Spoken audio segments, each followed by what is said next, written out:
جنت جو دار المومنین ہے اور جہنم جو دار الکفار ہے. اللہ سبحانہ و تعالی نے یہ دو انجام رکھے ہیں اپنے دو قسم کے بندوں کے لیے، کیونکہ نہ وہ دنیا میں برابر ہیں اور نہ وہ آخرت میں برابر ہو سکتے ہیں. لیکن کوئی بھی شخص صرف اپنی کوشش سے جنت میں نہیں پہنچ سکتا جب تک کہ اللہ سبحانہ و تعالیٰ کی رحمت اس کو نہ ڈھانپ لے. تو اس لیے انسان کو ہمیشہ ہمیشہ اللہ تعالیٰ سے جنت کی دعا کرتے رہنا چاہیے اور اس کا حریص بھی رہنا چاہیے اور اس کا شوق انسان کو ہونا چاہیے. تو چند ایک وہ کام جو جہنم میں لے جانے والے ہیں، ان میں سب سے پہلے شرک. اللہ تعالیٰ فرماتے ہیں اِنَّهُ مَن يُشْرِكْ بِاللَّهِ فَقَدْ حَرَّمَ اللَّهُ عَلَيْهِ الْجَنَّةَ وَمَأْوَاهُ النَّارُ. جو شخص اللہ سے شرک کرتا ہے اللہ نے اس کے لیے جنت حرام کر دی اور اس کا ٹھکانہ دوزخ ہے. پھر نماز نہ پڑھنا. جہنم والوں سے پوچھا جائے گا ما سلککم فی سقر قالوا لم نک من المصلین. اہل جہنم سے جب پوچھا جائے گا کہ تمہیں کیا چیز دوزخ میں لے گئی، وہ کہیں گے ہم نماز ادا نہیں کیا کرتے تھے. پھر زکوٰۃ کا نہ دینا. رسول اللہ صلی اللہ علیہ وسلم نے فرمایا زکوٰۃ روکنے والا قیامت کے دن آگ میں ہوگا. پھر نبی صلی اللہ علیہ وسلم کے بارے میں جھوٹی حدیثیں بیان کرنا. آپ نے فرمایا جس نے مجھ پر جھوٹ باندھا، مجھ سے جھوٹی بات روایت کی، وہ جہنم میں ہوگا. پھر گناہوں کو حقیر سمجھنا کہ کوئی بات نہیں.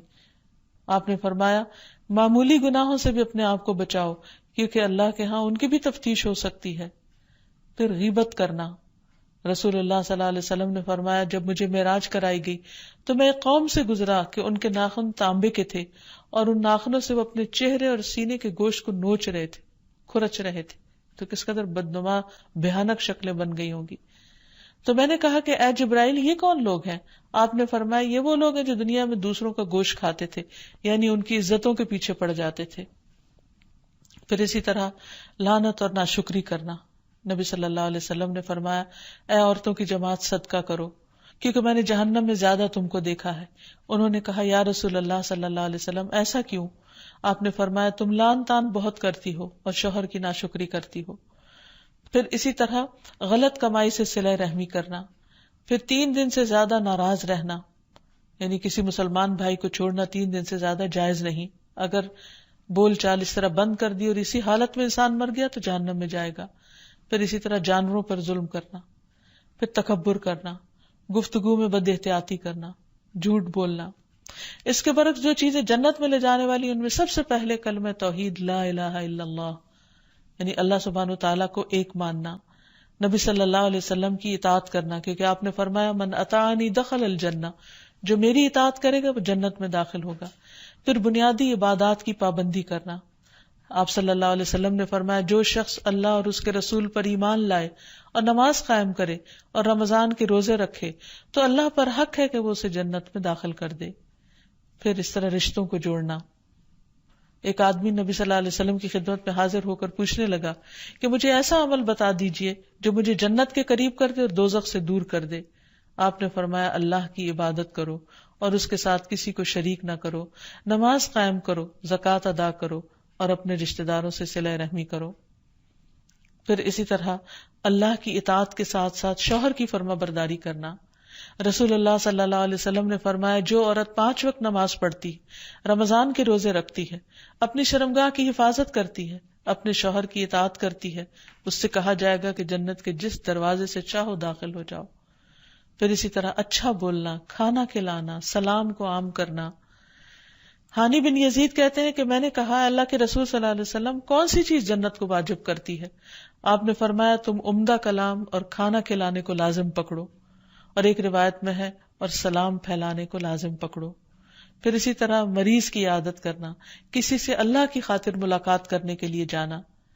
جب ایک انسان اپنے کسی بھائی کی عیادت کے لیے ملاقات کے لیے نکلتا ہے تو فرشتہ اعلان کرتا ہے تم بھی پاک ہو، تمہارا جینا بھی پاک ہے اور تم نے جنت میں گھر بنا لیا. پھر اسی طرح سچائی اختیار کرنا، راستے سے تکلیف دہ چیز کو ہٹا دینا، اللہ تعالیٰ کے 99 ناموں کو محفوظ رکھنا، یہ تمام چیزیں انسان کو جنت میں داخل کرنے والی ہیں. پھر اسی طرح رسول اللہ صلی اللہ علیہ وسلم نے جہنم سے پناہ مانگنے کا حکم دیا تھا. آپ نے فرمایا اللہ سے جہنم کے عذاب کی پناہ مانگا کرو کہ اللہ تعالیٰ اس سے محفوظ رکھے. رسول اللہ صلی اللہ علیہ وسلم نے فرمایا جو شخص 3 مرتبہ جہنم سے پناہ مانگ لے تو جہنم خود کہتی ہے اے اللہ اس بندے کو مجھ سے بچا لے. پھر اسی طرح ربنا اننا آمنا فاغفر لنا ذنوبنا وقنا عذاب النار.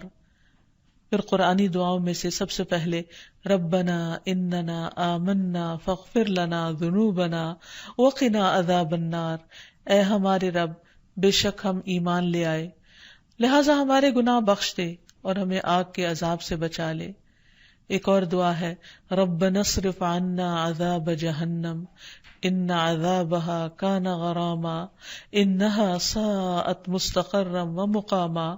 اے ہمارے رب ہمیں جہنم کے عذاب سے بچائے رکھنا کیونکہ اس کا عذاب ٹلنے والا نہیں، بے شک وہ بری ٹھہرنے کی جگہ اور اقامت کی جگہ ہے. پھر ہے ربنا ما خلقت هذا باطلا سبحانک فقنا عذاب النار. اے ہمارے رب تو نے یہ بے مقصد پیدا نہیں کیا، تو پاک ہے سو ہمیں آگ کے عذاب سے بچا. پھر ایک اور دعا ہے ربنا انک من تدخل النار فقد اخزیتہ وما للظالمین من انصار. اے ہمارے رب بلا شبہ تو جسے آگ میں ڈالے یقیناً تو نے اس کو رسوا کر دیا اور ظالموں کے لیے کوئی مددگار نہیں. اسی طرح نبی صلی اللہ علیہ وسلم نے جو دعائیں سکھائیں ان میں ہے اللہم انی اعوذ بک من الکسل والہرم والمأثم والمغرم ومن فتنة القبر وعذاب القبر ومن فتنة النار وعذاب النار. اے اللہ بے شک میں تیری پناہ مانگتا ہوں سستی سے، بہت زیادہ بڑھاپے سے، گناہ سے، قرض سے، قبر کی آزمائش اور عذاب سے، اور آگ کی آزمائش اور آگ کے عذاب سے. پھر اسی طرح انسان رات کو سوتے وقت جہنم سے اللہ کی پناہ مانگے. نبی صلی اللہ علیہ وسلم بستر پر لیٹ کر یہ دعا پڑھتے الحمدللہ الذی کفانی و آوانی الحمدللہ الذی اطعمنی و سقانی الحمدللہ الذی من علی فافضل اللہم انی اسألک بعزتک ان تنجینی من النار.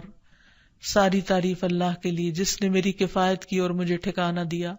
ساری تعریف اس اللہ کے لیے ہے جس نے مجھے کھلایا اور پلایا، اور ساری تعریف اس اللہ کی ہے جس نے مجھ پر مہربانی کی اور احسان کیا.